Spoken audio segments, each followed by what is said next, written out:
Dale Davis with Colorado Western Title here again with Ben Dorland. Hello. Here at Castle Realty. How you been, Ben? Fantastic. Thank you very much for having me. Oh, absolutely. Good to see you. Good to see you. Thanks. We last time we dealt primarily with the fundamentals of a short sale. Today we thought we would talk a little more about how it affects a homeowner specifically. Again, we've got some questions that we're going to be posing to you, Ben, and we'd like to ask you folks that if you have any input or any feedback, we would love to hear it. Just contact us at the email addresses that are on your screen. Let's get started. Ben, the first question we have here is, what are my options as a homeowner?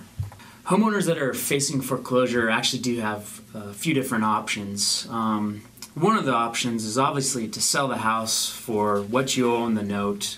And if you're behind in payment, certain fees will be applicable and you make up the back payments. So that's one option. A lot of times it's not a very viable option, but it is an option.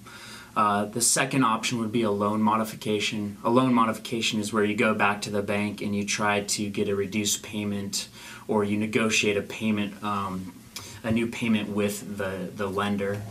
The third option would be a deed in lieu of foreclosure. This is usually an option that's taken after all of the other options have been exhausted. But a deed in lieu is essentially where a homeowner can hand over the keys to the property to the lender takes over the property, and there is no foreclosure on the record. Then another option would be a short sale, which we described in our last video segment as a payment or a payoff that's less than what's owed to the lender. And then the last option, which I certainly don't recommend, is to do nothing and let it go through foreclosures. So those are the main options that people facing foreclosure have today. Ben, a common question that I get is, how is a short sale different than a foreclosure? And I guess more specifically, how does it look to me, the person selling my property? Is there a big sign out front of my house that says bank owned? What's that look like? A short sale is almost like a normal real estate transaction. If you were to look at it from the fundamentals of what you're doing during the real estate transaction, there's a buyer.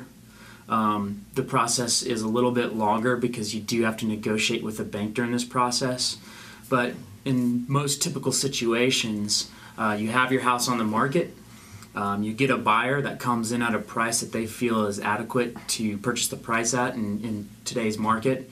And then you just go through the process of negotiating with the bank and getting the price worked out. So as far as everyone knowing if it's a short sale or not, it is public record. However, the transaction is going to look very much like a normal transaction, minus some of the paperwork and the other intricacies that are involved with the short sale. So as from the neighbor's standpoint, there's just a regular real estate sign in the yard.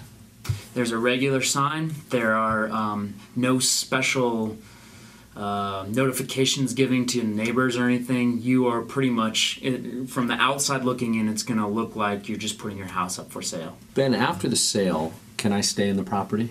Unfortunately, if you're going to go through a short sale, in almost every instance, you are going to be moving out of your property. So there might be a special circumstance that I'm not aware of, but the majority of the time, you as the homeowner, if you do go through with a short sale, you will be expected to move out of the home.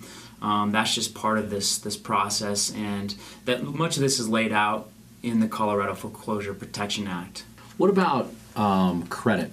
What will show up on my credit if we successfully negotiate a short sale? That's a great question, Dale. I get this one all the time. A short sale, if it successfully goes through and you consummate the transaction, what you're going to get on your record, or on your credit record, is going to be that you missed payments. So it's a much better option than actually going through with a foreclosure. A foreclosure, if you go through with the actual foreclosure sale, that will show up on your record. It's permanent record.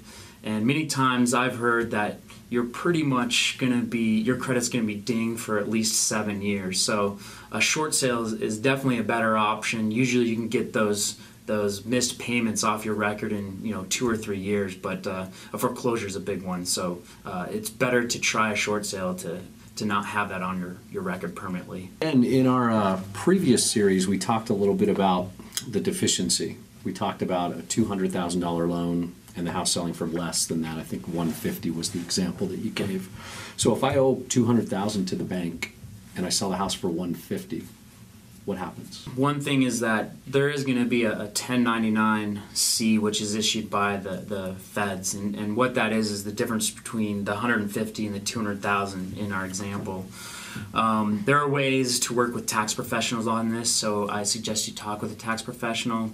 But there's also a thing that's called a deficiency judgment. In that deficiency judgment, many times in short sales, you can have them waive that deficiency judgment. So this is another good example of why a short sale is preferable to a foreclosure. Many times in a short sale transaction, you can actually put that in the terms of the successful negotiation. So you can say, we want this deficiency judgment written off. If you go to foreclosure sale, that amount that that there is a deficiency on will automatically be given to you. So there's no negotiations with the bank at that point. Do I need a licensed real estate agent to do a short sale? In almost all cases today, you will need a licensed real estate agent to process and list the property and go through the negotiations with the bank. So there might be a couple of instances where you as the homeowner can go and try to help or try to negotiate this, or a buyer can go and negotiate it, but almost in all instances, especially in the state of Colorado, and also with the new HAFA regulations, it is required to use a qualified as well as a licensed real estate agent. So my suggestion is to go out there and find someone who specializes in short sales, because that makes your experience much more enjoyable and hopefully successful as well. All right, well, Ben, thank you again for coming in. Thank you so much for having me. Absolutely, really appreciate it. We covered a little bit of information on what a short sale looks like to a homeowner. If you have additional questions, please feel free to contact us at the information that's on your screen.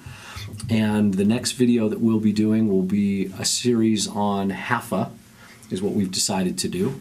And if you have input on what you would like us to talk about, we'd love to hear from you and get your feedback. Well, thanks a lot, Dale. Thank you, everyone.